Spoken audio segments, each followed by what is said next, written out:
You have to let that wave take you over because you got to rationalize it. If you're not fully in it, you can't fully disperse it. You can't work through it because you're not acknowledging some of it. The stuff you don't acknowledge gets buried and becomes very detrimental. I'd rather just dive in and just be soaked in that feeling and then work through it because it's going to come back and it's going to come back 10 times as heavy. In a previous episode, we talked you through the 15 skills of emotional intelligence.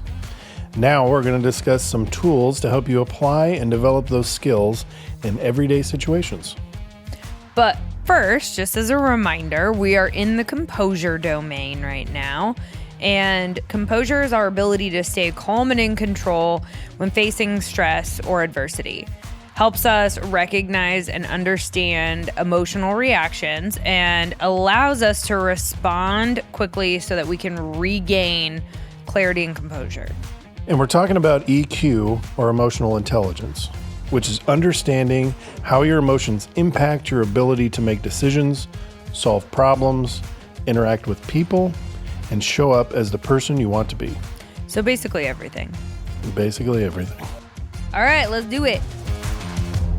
I'm Chris. And I'm Kiley. And this is Redefining Resilience, where we explore what it means to build a resilient lifestyle so you can thrive in any and every situation.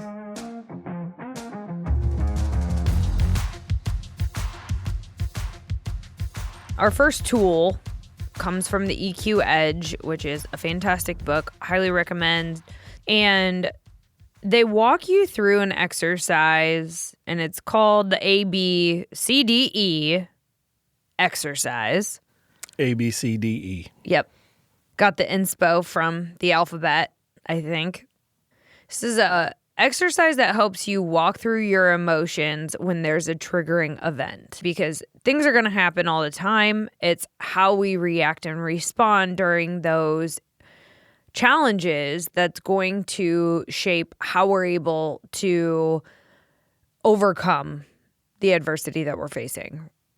So this ABCDE exercise, I'll give you what the letters stand for first, and then we'll talk about each one. So A is the activating event. B are your beliefs. C is the consequence. D is debate, dispute, and discard. And E are the effects of debating, disputing, and discarding. So we'll walk through this and talk about a specific example that we can apply this to. So the activating event is the situation at hand. There's something that you're being faced with. Somebody says something, car cuts you off, some kind of event in your life that throws you for a loop. So Chris, do you have an example of a situation? Are we talking about losing your temper? That would be a good one. Yes. So I built my training program out to compete in February, and I had a lift that I was supposed to hit, and all things put together, I didn't hit the lift. So not only did I not hit the lift, I threw a fit like a big giant man-child. That's true. I was there. I got to witness it. It is also on Instagram. Just a section of it, not the whole thing. Not I still the have temper the whole tantrum. Thing. It's pretty funny. The temper tantrum got cut out. But yeah, essentially it's a log lift. So pick it up off the ground, put it in your lap, pull it up to your chest, and put it above your head. I can get it to my chest. I just couldn't get it above my head. And I was very emotionally attached to it. I knew I was too emotionally attached to it because of the first fail. I was wildly emotional after I failed it for the first time. I got to just get out of here. So the fail would be the A, the activating event. Okay, so you failed at your lift. Yes. And then you said some things. I said a few things, yeah. Do you remember any of what you said? Well, you go through a the cycle, tape. right? You go through a cycle of why the fuck do I even do this? What's the point? I'm spending all this fucking time working as hard as I can to put all these pieces together, and you try to do it and it's like, well, fuck, what's the point? I could have failed this and not spent all that energy. I mean, I think it's kind of good if we're going to go down that rabbit hole to have those experiences, because you got to figure out where you are in space and time. I think failure is extremely beneficial, but At the moment, it didn't feel beneficial. no, it made you want to throw in the towel, you know? So if I could recap maybe a phrase that I heard coming out of your mouth, you're like, clearly I suck at this. I mean, if we're going to add up all the lifts, yeah, overhead I'm not too great at, so... Okay. So your response immediately was to kind of catastrophize. You kind of went from, you obviously thought you could do it because you were attempting it, right? And you wanted to challenge yourself. And then when you didn't accomplish what you set out to accomplish, it was immediately like, I'm frustrated. I suck at this. Like you went down this path of negativity real quick. Well, because it's not just a failed lift. It's a accumulation of 8 weeks of training that all point to forward. And I have lifted far more than that in other lifts for 15 fucking reps. Yeah. So like I clearly had this in the bag. It just made sense on paper. The problem is on paper isn't real life. So coming to grips with something like that, I mean, it's essentially a swift kick in the nuts. It's, hey, here's reality, bro. I know you don't believe in this because you're just focused on the paper, but here's what's actually happening. There's a part of the equation you didn't take into account, and you figure it out way late. So, yeah, it is frustrating. Yeah. So the A is obviously the failed lift. That's our activating event. Now, B is, what beliefs did you have about yourself in that moment? That I wasn't good at programming, for sure. That clearly the flaw was my fault. Because that's the part I like about weightlifting so much is you can't blame it on anybody else. It's you. You can't blame it on your program. You can't blame it on the dude that wrote it. Like, it's 100% implementation. So if we were to summarize, like what belief came up at that point in time, it's I suck at this. That was what I heard you say. That was probably the closest thing to like the root of the belief. Yeah. Okay. Consequence of the belief. Of that belief, to give up would be the consequence. Like if I actually believed that, like I wouldn't even try it. So let's go back. Now we can debate, dispute, and discard. Do you really suck at that? No, and I think that's what the following 30 minutes was. Debating, disputing, and discarding. Yeah. I spent a little while riding in the car, being real quiet, staring out the window, thinking like, what calculation went wrong? Where was I misleading myself? I clearly don't suck at this because You're nationally ranked. At a decent level. You're nationally ranked. Yeah. I mean, and progressively getting better. I mean, if you look at like totals, I'm stronger than I've ever been. Right. But I think the trap that driven people fall down is like, you want to be the best. So you compare yourself to the best. So when you're constantly seeing people do things that like dominate the lift that you would do, like just no, you're not even close. You're not even in the same world. Yet. Yeah, but in the moment, right? Right. I don't see the yet. I know that it is more training involved in that for myself to get to the point that I see the yet while I lift. Well, and I would say subconsciously, you did not actually mentally give up, because what you did after that lift, you lowered the weight and you did the lift again and you got the lift, no problem. And then you went on and you did some bicep curls and continued working out. So in your mind, your subconscious was doing some work to debate, dispute, and discard, which is reality testing. It's the skill we talked about in the last episode, which is evaluating what's real, what's made up. If you really thought that you sucked and you shouldn't be trying this stuff, you wouldn't have continued to work out.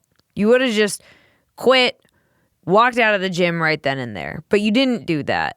So there's a high level of reality testing that you actually displayed in that moment.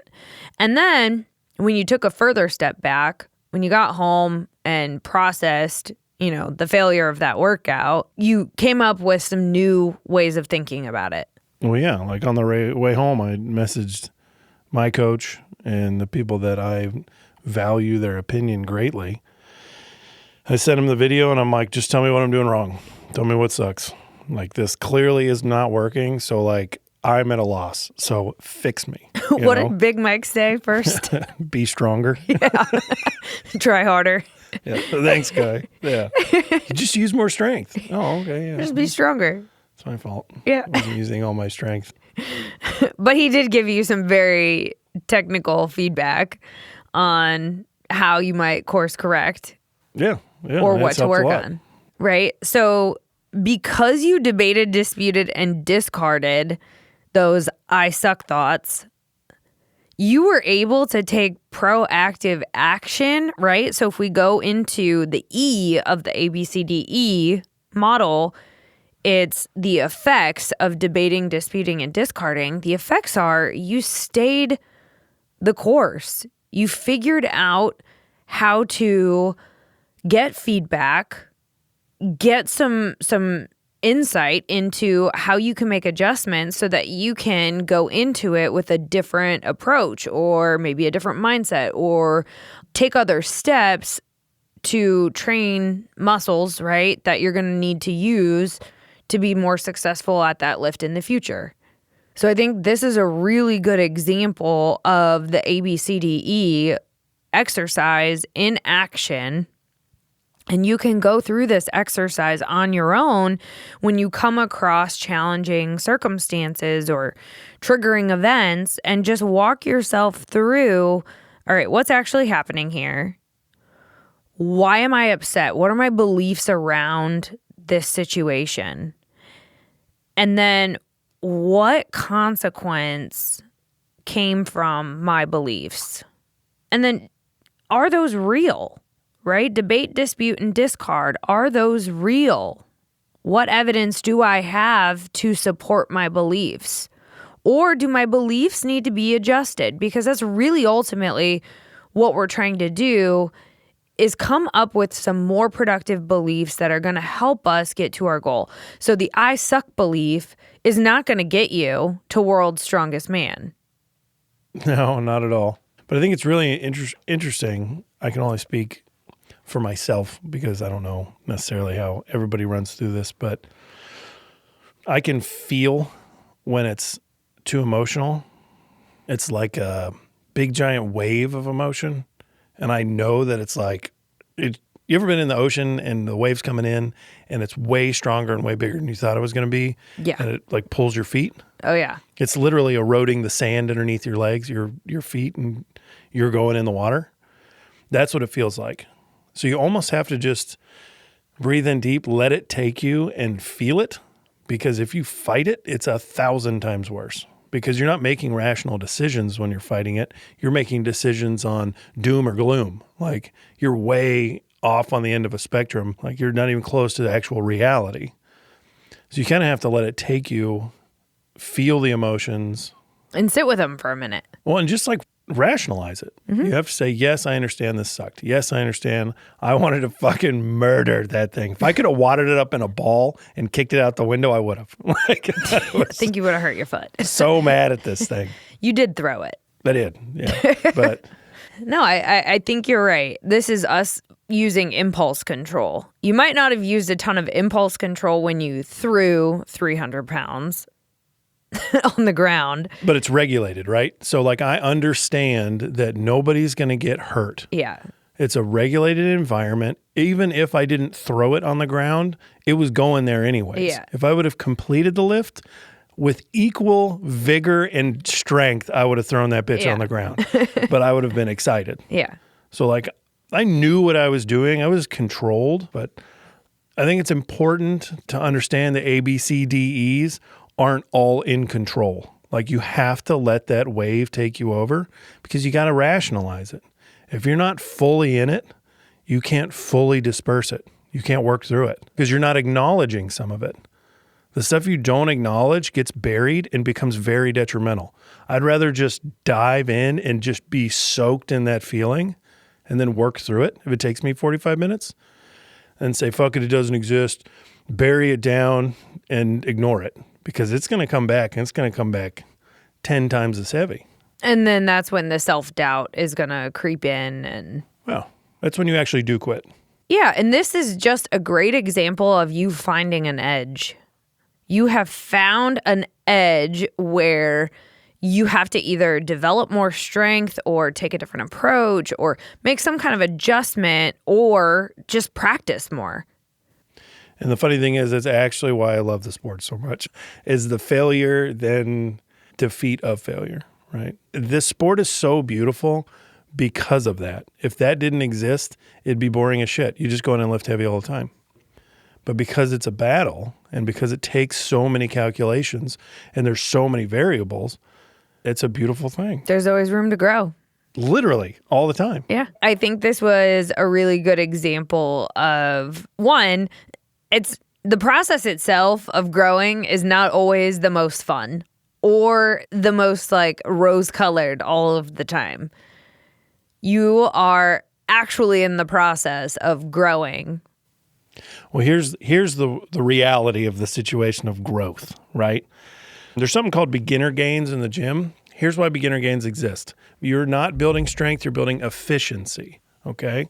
So you're actually becoming more fluid at making a movement. Just like when you first get into a job and all of a sudden it's like shit's just clicking and you're fucking killing it and like all your cold calls work, like you're just becoming very efficient at doing something new. You're excited about it too. Exactly. You're dumping Honeymoon a lot of phase. energy into it. You're only focusing on the good because you want to do good and you're excited about it.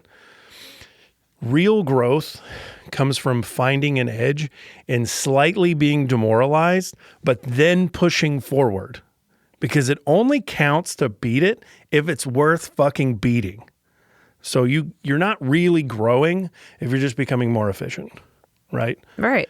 It's a learning opportunity. You have to have that proverbial kick in the dick to stop in order to say, all right, I've found an edge. I have to work harder now, right?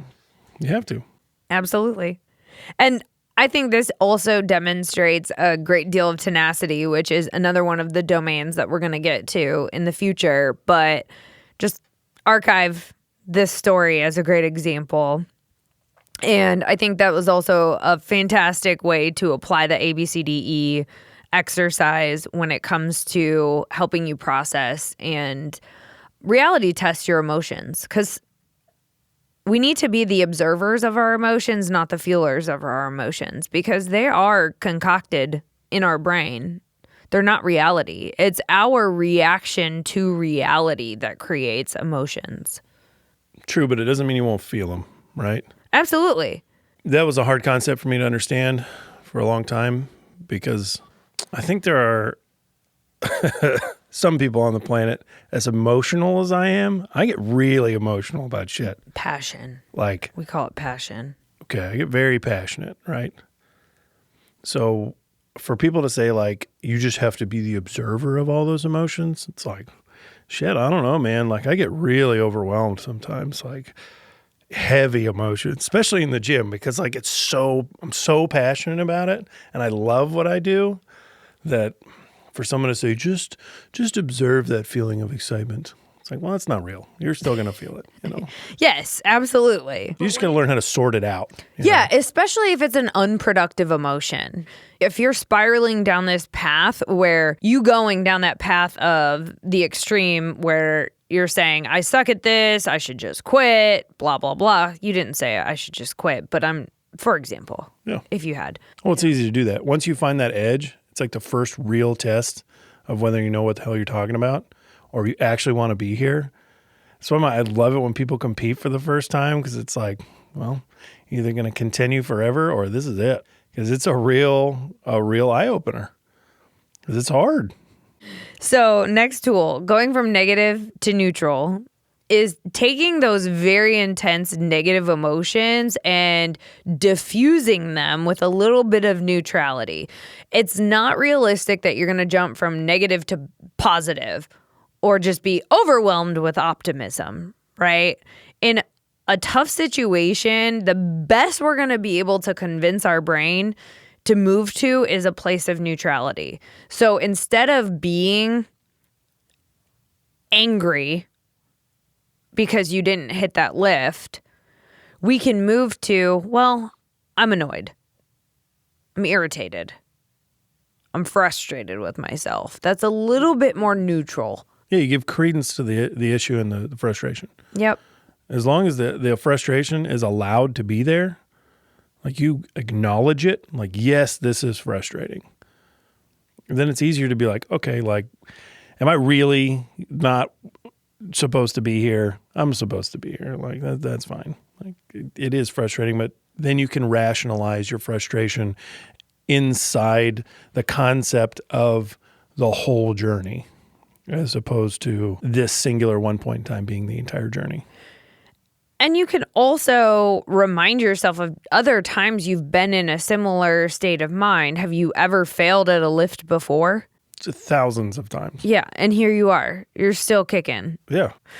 If you can bring yourself to a more neutral place, and this, again, it takes a lot of emotional regulation. It's regulation because you are intentionally taking steps to change your own mind. Which is the hardest mind to change.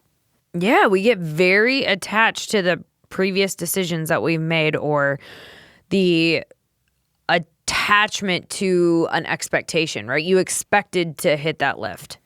Which I think all in all was the flaw at the beginning. I knew on the way to the gym, I'm like, I'm putting a lot in this, man. Like, there's already too much attached to this. And if you were doubting yourself even a little bit, that doubt can creep in and show up as a failed lift. Yeah. When I was younger, I always wanted the best all the time. So I would get really disappointed with myself when it wasn't like perfect, you know?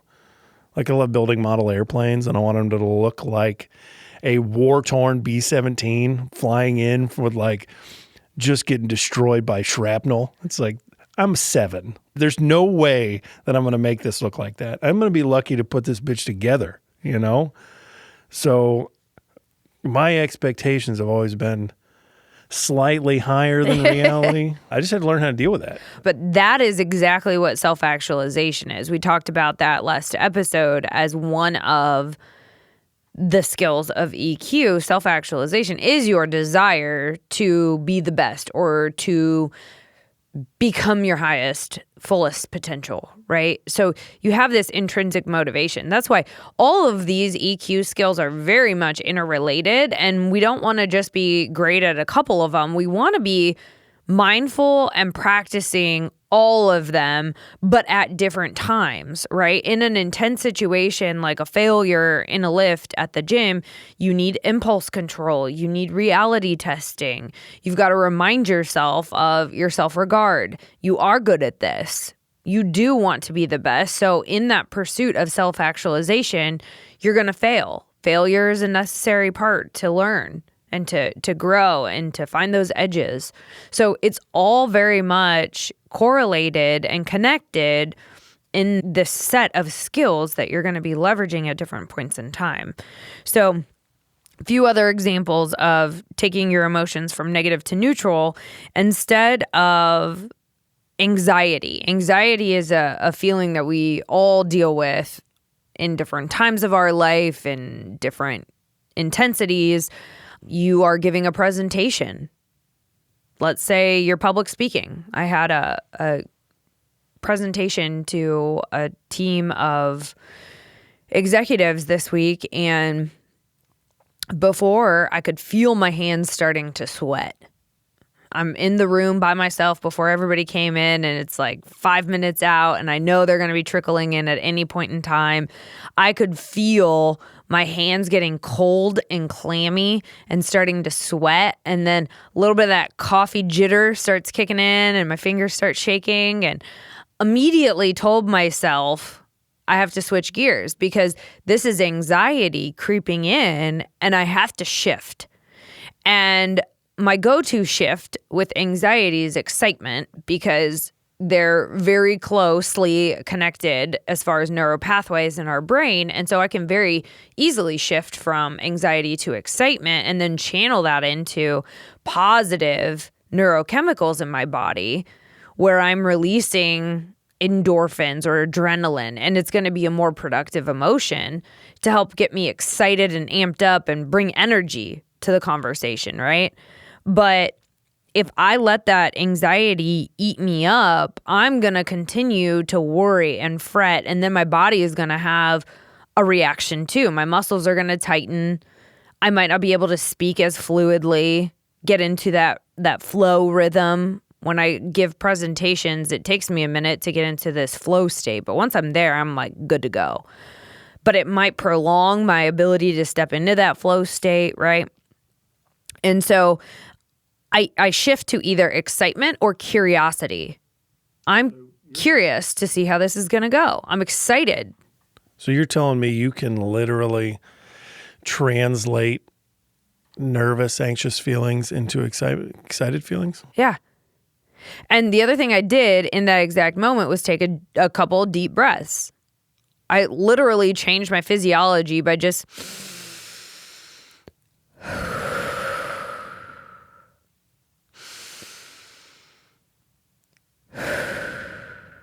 and if you do that right now, wherever you are listening to this podcast, force yourself to take 3 deep breaths.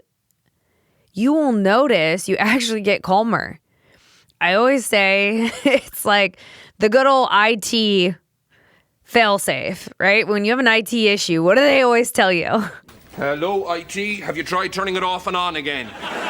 Taking those deep breaths is the restart button for your brain. You're literally resetting your neurochemicals to a neutral place, and now you get to choose how you want to feel. So I told myself, I'm really excited for this group. I think they're going to be engaged. I think they're going to ask good questions.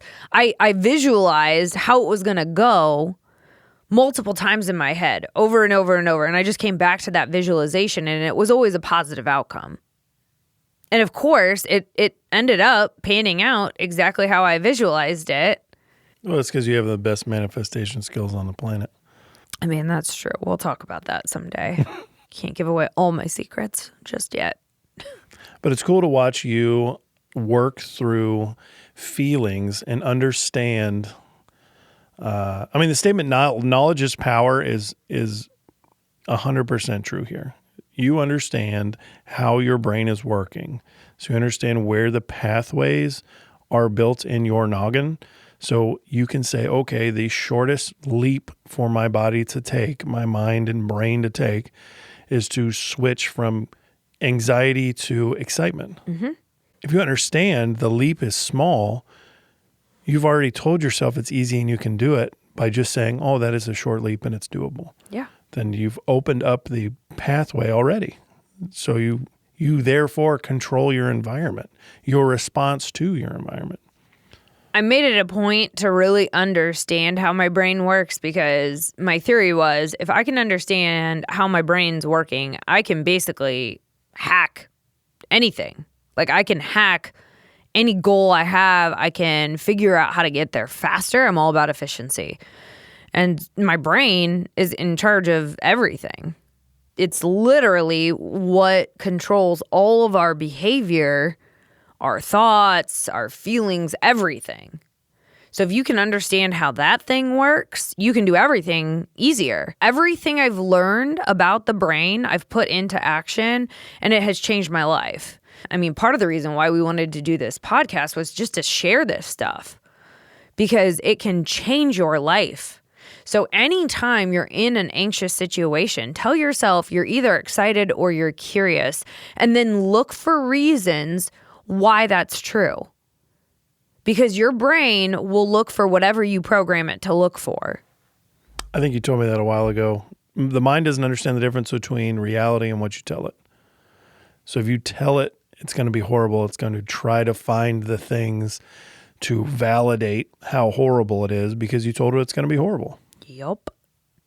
And vice versa. Tell it it's going to be great, it's going to find all the things that make it great. Another shift you can make, so if you're feeling guilty or shame about something, those are some pretty strong emotions. Very. Maybe you shift to disappointment. Yeah, I'm disappointed it went like that. Or I'm disappointed I didn't think to do it this way. Or I'm disappointed that I didn't have this idea sooner. Or I'm disappointed I had to say no to that thing. But you're not going to feel guilty or shameful about it because those are much more extreme emotions. When we feel our emotions in such extremes, we go on this roller coaster of volatility where we have super high highs and then we have super low lows. And really what we need to try to get to is this place of equanimity where we're kind of staying close to our baseline of neutrality and peace. That's ultimately what cultivates happiness, which I think is, I would say, where a lot of people are trying to go with their life. I mean, I don't know anybody who doesn't want to be happy. Those shifts are just a few examples. So angry to irritated, anxious to curiosity or excitement, and then guilt or shame to disappointment or acceptance. And then the third tool is leveraging assessments. There are so many awesome behavioral assessments out there, personality assessments out there that you can use to just gain insight into how you're hardwired and how your behaviors show up. And we use quite a few. We have the PR6, which is our resilience assessment. We've got the 16PF assessment, which is 16 factors that make up your personality and your hardwiring. And then we've got the EQi assessment that we can use to measure emotional intelligence. There's so many tools you can use to just capture information about yourself that might give you some aha moments or some great self-reflection and point out some blind spots or opportunities for you to grow and just become more aware. Because that's the only way you're going to be able to make any kind of substantial change or growth in your life. If you don't have a baseline of understanding of where you are currently, you have no idea where you're going. Just like our first episode, we were talking about that guy doing that goofy lift in the gym, and I asked him what his goals were. He's like, well, I don't know. I'm like, well, awesome. You're on the right track. Because anything's getting you anywhere, getting you somewhere. Yeah. So if you want to be intentional, you want to change, this is a perfect way to start. Understand where you are emotionally, how you handle yourself emotionally, because those dictate your decisions. So if you're new to this, you're like, okay, cool. I really want to get into this. Where the hell does somebody start? Like, if you were a beginner in this and you wanted to jump in, like, where do you jump in at? It's going to sound like a shameless plug, but I don't even care if you hire us, just hire a coach. A coach is a great way to get guidance on where to start. And there's lots of different coaches out there. So I would say, like, find a coach that is specialized in the specific area you want to grow in. Like, if you're trying to level up your health and wellness, well, you probably wouldn't just like randomly Google a workout plan and jump into it that way. You'd probably hire somebody who has expertise in getting to the place where you want to go. And they've gone through the process themselves and they can teach other people how to do it. It shortcuts the process tenfold. You could get there on your own. Sure, you could take the path of Googling, random resources. But at the end of the day, those resources don't know who you are, where you've been, where you're trying to go. They don't know you as a person. So until you work with somebody who's specialized in the thing that you're trying to work on, I feel like you may or may not be on the fastest path. I'm all about efficiency, and I have experienced exponential growth through hiring coaches. So I would say your first step, talk to a coach. Even if you don't hire them, it doesn't hurt to have a conversation with one of them because they may give you one piece of advice that just sets you off on the right trajectory. So I would say talk to a coach, talk to a mentor, or just a subject matter expert or a friend who's gone through something that you think you need to learn from. Use your resources. You're not in this alone. There are experts out there in everything. So talk to somebody who knows and has been through what you're trying to work on. And then step 2 is leverage the resources they recommend. I think just putting it out in the open too. I know you and I have countless conversations about stuff, and I'll just throw stuff out there that I'm thinking about or working on or have questions about, and we'll just debate it. We'll go from, A, B, C, D, E, F, all the way to Z on all of the ins and outs of what we're talking about. And it really helps sometimes just to be heard. Just, hey, I'm interested in personal development. So to put it out there and then explain it, you're going to work through that in your noggin while you're explaining it to them. So you're going to eventually land on what you need to work on by just explaining it to somebody. So I think what we're trying to say is talk to somebody. Yeah. Talk to somebody and then just trust your gut. Trust your intuition on where you need to grow and put some energy behind it. Yeah, leverage the tests. Leverage people smarter than you. I do it all the time. All the time. It's the easiest way. Yeah. Thanks for listening to Redefining Resilience. To learn more about building your mental and physical readiness, check out odysseyresilience.org. And follow us on Instagram, LinkedIn, and TikTok.